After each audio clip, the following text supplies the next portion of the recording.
Saya mau tanya ke Cak Evat nih, Cak Evat juga udah gatel. Gatel artinya maksudnya mau ngomong gitu, karena saran-sarannya upaya-upaya pemerintah gitu, untuk pemerintah gitu, seperti apa ini Cak? Saya mau menanggapi juga sedikit dari ini, Mbak Ega tadi. Mbak Ega nih, adik saya tersayang ini, yang benar-benar hebat. Eh, itu udah menjadi rahasia umum bahwa Air Asia itu akan datang ke sini. Kenapa lepas? Apakah sudah dilakukan lobby? Itu pertanyaan. Itu peluang sayang. Dan memang benar itu harus dilobi, kata Pak Tamrin tadi, harus ada lobby, didatengin semuanya. Itu bercerita yang tadi tanggapan. Iya. Balik lagi saya tolong ulangin pertanyaan yang lebih spesifik apa tuh saya? Upayanya kita untuk supaya yang bandara kita nih bisa balik lagi internasional. Upaya itu benar kata Pak Tamrin harus sinergis bersama-sama. Gimana caranya kita bisa menciptakan sustainable tourism, pariwisata yang berkelanjutan, pariwisata yang tidak dicekokin, tapi dia bisa, itu, Cak? ya cekokin. Nah ini udah kepalang ya, oke. Yang terjadi ya saat ini, nanti punya solusi, tolong jangan dipotong ya sampai selesai. Tugas pemerintah, as far as I know, ini ada Pak Tamrin, itu adalah regulator. Kemudian fasilitator. Promotor, Baik. mempromosikan. Dan yang keempat, ya memberikan kontributor. Bukan sebagai eksekutor. Mohon maaf Mbak Mega, yang tadi Mbak Mega bilang, itu lebih banyak sebagai eksekutor. Betul ya? Iya. Ya, jadi diselenggarakan ini Grand Fondo, diselenggarakan ini. Nah, selesai event, selesai.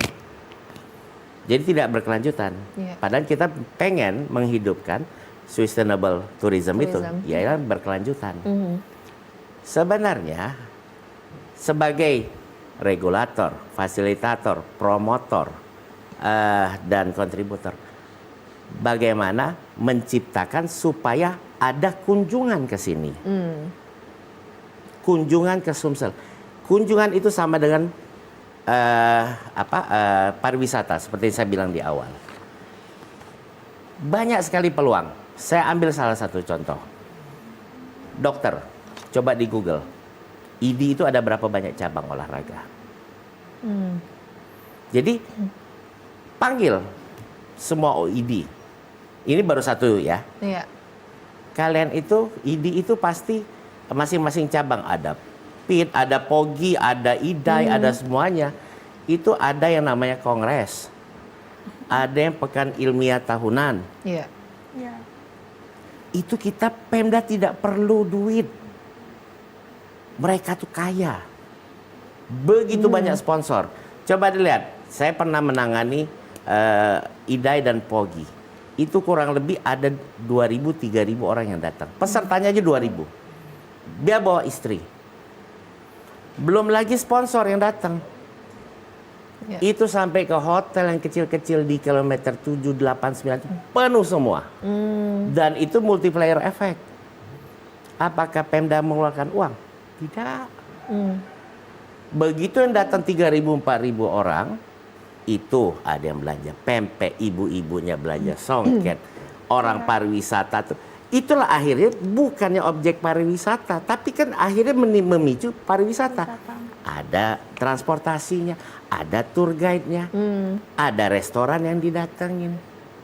Baik. Itu baru salah satu.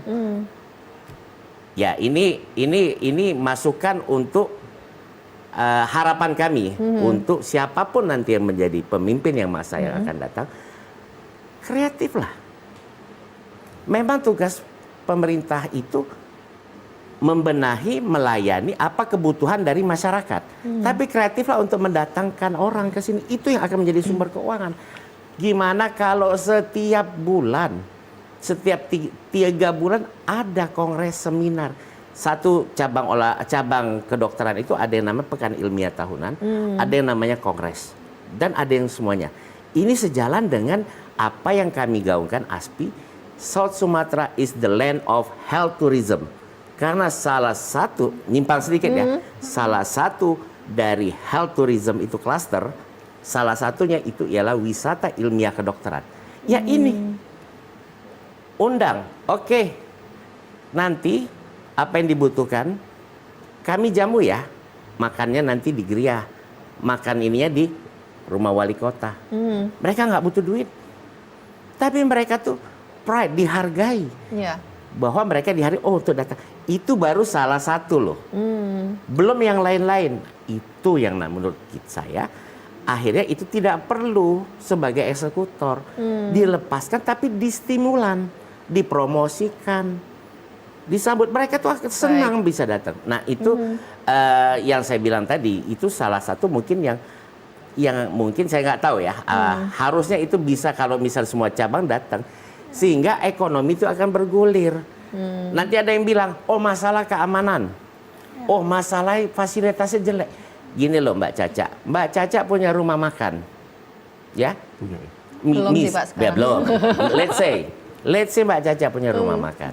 Sudah misalnya ada 5-10 tahun. Sepi. Mau nggak ngerehabnya? Nggak mungkin kan. Investor itu tidak akan bergerak kalau tidak ada kunjungan. Jadi kalau misalnya ada terus kunjungan, ya sebalik lagi. Yang jadi preman-preman Malak itu, kalau misalnya 6 bulan sekali baru ada orang datang, setahun sekali, itu pun nggak banyak. Oh, kesempatan. Tapi kalau misalnya datang terus bis, banyak. Seperti kayak di Bandung. Seperti kayak di Jogja. Mbak, haram aja susah loh sekarang ini. Nyari yang haram itu. Mereka itu berjuang salah-salah di door. Kalau ada, mungkin mereka bisa jual souvenir kek atau bisa melakukan hal yang lain. Kalau itu datang kunjungan banyak. Nah ini saya berharap pemimpin yang akan datang kreatif lah. Di samping sebagai pelayan, yuk datangkanlah orang.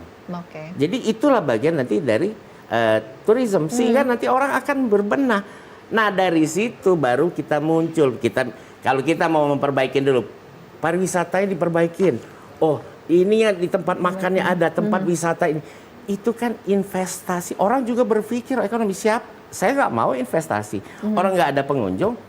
Tapi begitu lihat, oh banyak loh orang yang datang ke sini, datang ke Sumsel, sekian ribu per minggu, sekian ribu juta. Itu akan membenahi sendiri semuanya. Dan itu tidak perlu campur tangan pemerintah. Itu menurut hemat kami. Itu salah satu.